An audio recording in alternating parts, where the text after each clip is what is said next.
All right, hey, it's Miss Summers with your second day of earthquake notes. So yesterday we talked about how earthquakes happen, elastic rebound hypothesis, and different types of seismic waves, P, S, and L, and different ways to measure earthquakes in terms of scales like the Richter scale and the Mercalli scale. If you didn't get those are from yesterday, so you can look back in Canvas and see those. If you have done those, you are now ready to locate the epicenter of an earthquake. All right, so let's remember that how the epicenter and the focus are different. The focus is the point below ground where the earthquake actually starts. That's where the actual break in the rocks, all right, where the actual movement is. The epicenter is directly above the focus on the surface. The reason we care about where the epicenter is because that is going to be the location that feels the most energy.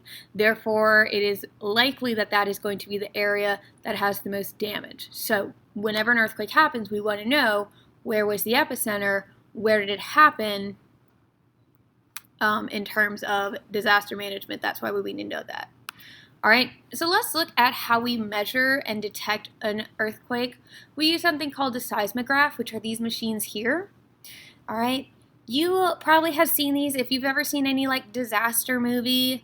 All right, you may, and like a big earthquake happens, there's always a scene where they have these little like pieces of paper and they're rotating and it's drawing a line on it. And when the earthquake happens, it starts drawing this zigzaggy line. Okay, what's actually happening is you have a pen that's drawing a line and you have a weight attached to it.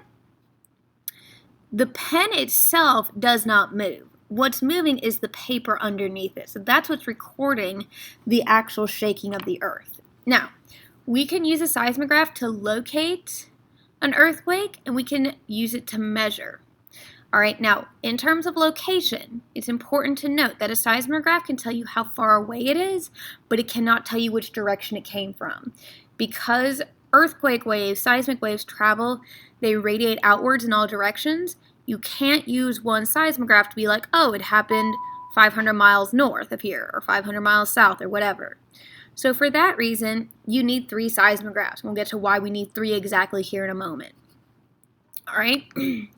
Now, how does a seismograph actually help us find the epicenter? We're looking at the difference in the P and the S wave arrival time. So remember, the P wave are those push-pulls. They move faster, which if you were here, you saw that in our warm-up. P waves travel faster. S waves travel slower. If there is more time between the P and the S wave, that indicates a greater distance. Okay? If there's less time between a P and an S wave, there will be a smaller distance to your epicenter. All right, so let's give an example. Let's pretend we have 2 cars. One of them is traveling 60 miles an hour. The other one is traveling 30 miles an hour. Okay? If I time both those cars for 1 minute, all right? Or excuse me, if I have both those cars drive, all right? If they drive 1 mile away, it's going to take the 60 mile an hour car 1 minute to get there. But it's going to take the 30 mile an hour car 2 minutes to get there. So there's 1 minute difference. Not a really big difference. All right? But if I have them drive 60 miles, all right? The 30 mile an hour car is going to be an hour behind the 60 mile an hour car. All right? So basically, the greater the distance is, the bigger the difference is going to be between the times. All right? We would use, you don't need to know like the mathematical relationship, but you can use these graphs to measure, all right, here's your difference in seconds or minutes or whatever it is. That time correlates to a distance in kilometers. That's how far away the epicenter is. So let's say I have a P wave arrive and then the S wave arrives exactly 65 seconds later. So go up to 65, go straight over, and then straight down. We're going to say that's about 630-ish kilometers. All right, somewhere around that. All right. If there was only a 40-second difference, I would go to 40. I would go straight over and then straight down. That's like 390 kilometers, all right? The less difference, the smaller the difference, all right, the closer those P and S waves arrive to each other, the closer you are to the epicenter. All right, other graphs may have this, these are time travel graphs. What I want you to tell from here, as your distance, as your distance increases, the time lag between the P and the S waves increases, okay? So, how do we do this? How am I going to use a seismograph to figure out where the heck this earthquake came from? All right, so first off, you got to calculate your difference between the P and the S wave arrival time. So you can either do that in minutes and seconds or just seconds. It depends on what kind of graph you have. 2, you're going to use the graph to find the distance, all right, by going straight over, and then straight down. And then you're going to take a map, you're going to draw a circle, all right? The circle on the map, or the radius of the circle, that's the halfway.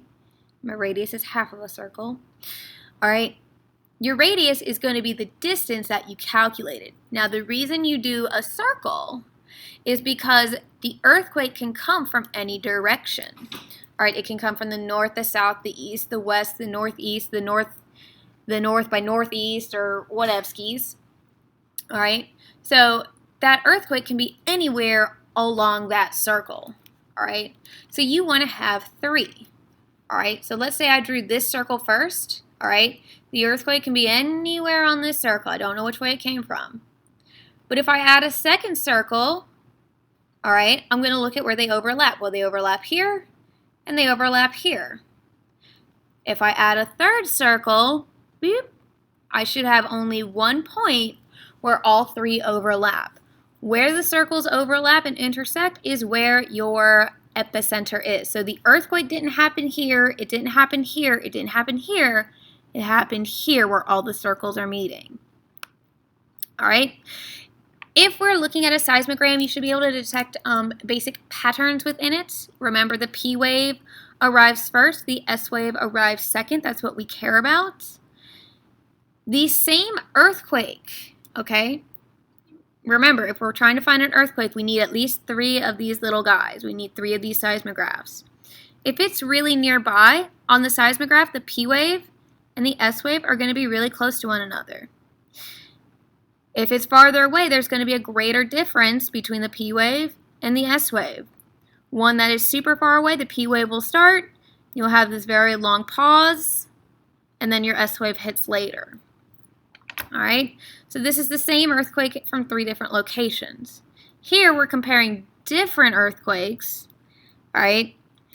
The size of your earthquake depends on the size of the S wave. So we look at this secondary wave, how big is this amplitude or spike? That tells us, that gives us an idea of how much energy is released. Obviously, the more energy, the bigger this wave is going to be, all right?